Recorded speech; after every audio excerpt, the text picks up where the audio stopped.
গ্রেপ্তার ও গুম হওয়া ব্যক্তিদের আগামী 24 ঘন্টার মধ্যে মুক্তি দিতে হবে এবং শিক্ষার্থীদের বিরুদ্ধে করা মামলা তুলে নিতে হবে। রোববার 28 জুলাই প্রতিবাদী গ্রাফিতে ও দেওয়াল লিখন কর্মসূচি দিয়েছে বৈষম্য বিরোধী ছাত্র আন্দোলন।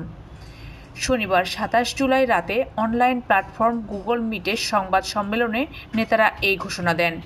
বৈষম্য বিরোধী ছাত্র আন্দোলনের সমন্বয়ক মাহিন সরকার, আব্দুল হান্নান মাসুদ ও সহ সমন্বয়ক রিফাত রশিদ এ সময় যুক্ত ছিলেন। সংবাদ সম্মেলন থেকে সরকারকে 24 ঘন্টার আলটিমেটাম দিয়েছে বৈষম্য বিরোধী ছাত্র আন্দোলন। আব্দুল হান্নান মাসুদ বলেন, শিক্ষার্থীদের রাজনৈতিক পরিচয় দিয়ে গণহত্যা চালাচ্ছে সরকার। এখন পর্যন্ত ঘটে যাওয়া সব ঘটনার দায় সরকারেরই নিতে হবে। চলমান গণহত্যার ঘটনায় আন্তর্জাতিকভাবে তদন্তের দাবি জানাই। মাসুদ বলেন, আমরা 3টি বিষয় স্পষ্ট করেছি। এর আগে 2018 সালে কোটা বাতিলের প্রজ্ঞাপন জারির পর সেটি 6 বছরেও টেকেনি। তাই পরিপত্র খেলা বন্ধ করে স্টেক হোল্ডারদের, বিশেষ করে শিক্ষার্থীদের সঙ্গে আলোচনা করে একটি স্বাধীন স্থায়ী কমিশন গঠন ও কমিশনের সুপারিশ অনুযায়ী আইন পাশ করতে হবে। পুলিশ কনস্টেবল থেকে মন্ত্রী, যত শিক্ষার্থী হত্যার সঙ্গে জড়িত তাদের অব্যাহতি দিয়ে আইনের আওতায় আনতে হবে এবং যতজন শিক্ষার্থীর বিরুদ্ধে মিথ্যা মামলা দেওয়া হয়েছে তাদের মামলা প্রত্যাহার করে গুম ও আটক শিক্ষার্থীদের 24 ঘন্টার মধ্যে মুক্তি দিতে হবে। তা না হলে বাংলা ব্লকেটের চেয়েও কঠোর কর্মসূচি ঘোষণা করা হবে।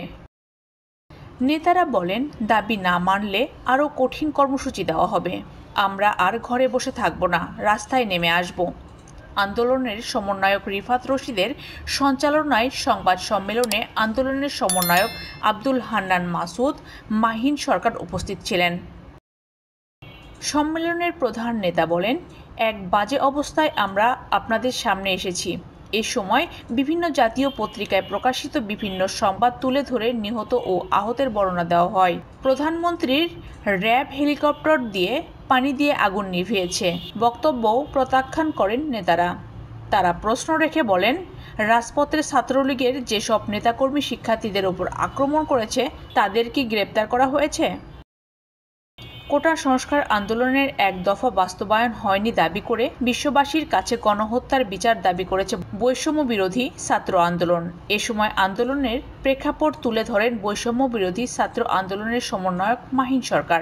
তিনি বলেন, 11 থেকে 12 দিন আমরা শান্তিপূর্ণ আন্দোলন করেছি, কিন্তু চীন সফর থেকে এসে প্রধানমন্ত্রী দেওয়া একটি বক্তব্যকে কেন্দ্র করে শিক্ষার্থীরা প্রতিক্রিয়া জানান।